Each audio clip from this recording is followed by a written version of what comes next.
هنعمل مع بعض احلى فتة. هتبقى كده طعمها حاجة جميلة اوي زي السكر. تعالوا نسمي الله ونصلي على رسول الله عليه افضل الصلاة والسلام. طبعا انا حاطة اللحمة بتتسلق في الحلة الضاغط ونقلتها الناحية التانية زي ما انتوا شايفين. وهنا جبت معلقة سمنة كده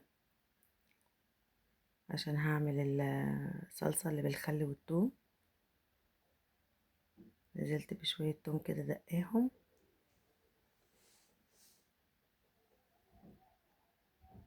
اشوحهم كده تشويحة كويسة. طبعا لازم سمنة مش زيت، يعني الفتة لازم سمنة مش زيت. بفضل كده اشوحهم لما ياخدوا اللون الذهبي كده معايا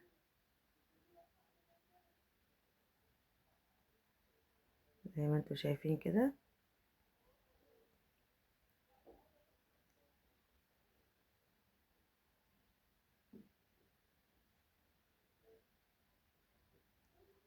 طبعا في الوقت ده انا ضاربه الطماطم ومخليها مجهزاها، يعني عشان اول ما التوم كده يجهز معايا تكون الطماطم بتاعتي جاهزه. زي ما انتوا شايفين كده نزلت يعني بمقدار ربع كوبايه خل. وبعدين هنزل بمكعبين مرقه دجاج. انا بنزل بالتوابل ومرقه الدجاج مع الخل والثوم قبل ما احط الطماطم واديهم تشويحه كده.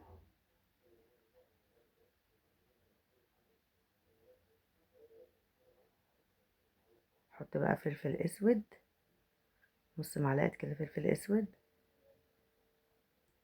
وشويه كمون، وقلبتهم كده كويس مع بعض. ونزلت بقى بالطماطم. طبعا انا هزود معجون صلصة برضو عشان الطماطم عندي بيضة، فهزود عليهم صلصة طماطم. وزودت شوية مية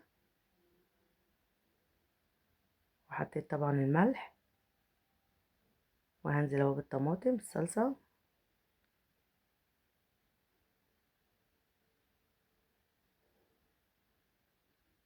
وقرن فلفل.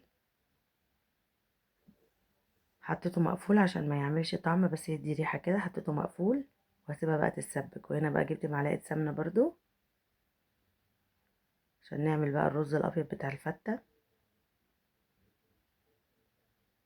ونزلت كمان بشوية زيت عشان بحب شوية الزيت كده مع السمنة بيخلوا الرز بتاعي مفلفل وجميل. فلازم احط زيت مع سمنة، بس انا طبعا حاطة سمنة اكتر.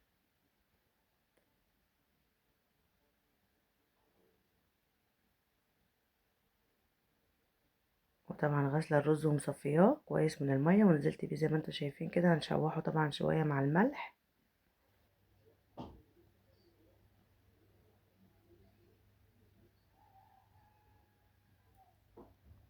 ونزلت بشويه ملح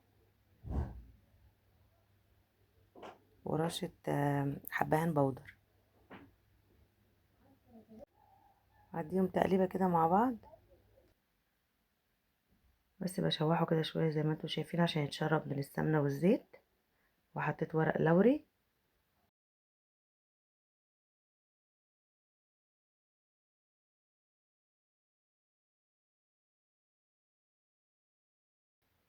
نزلت طبعا بالميه بتاعتك بقى، عاير الميه اللي الرز محتاجها.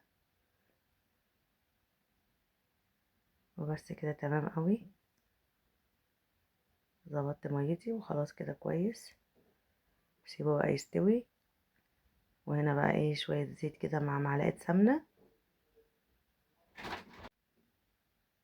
معلقه سمنه كده زي ما انتوا شايفين عشان احمر فيها العيش اللي انا مقصقصاه. انا عندي عيش عادي كده مقصقصاه بالمقص مكعبات، عشان احنا بنحب العيش مقرمش، مش بنحبه مبلول شوربه وصلصه وكده. احنا بنحبه مقرمش. يسخن كده معايا وانزل بقى بكميه من العيش.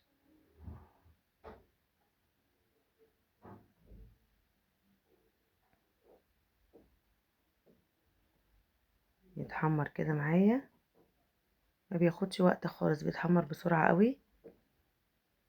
اهو اتحمر معايا زي ما انتوا شايفين. طلعه على مصفى عشان يصفي اي زيوت زياده فيه.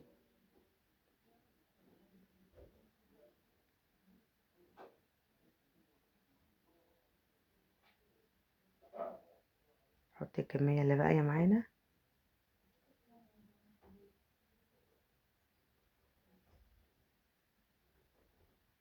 وبس كده، زي ما انتوا شايفين الشكل النهائي بتاعه. حطينا العيش وحطينا عليه الصلصة وتحفة بجد، جربوها هتعجبكم قوي.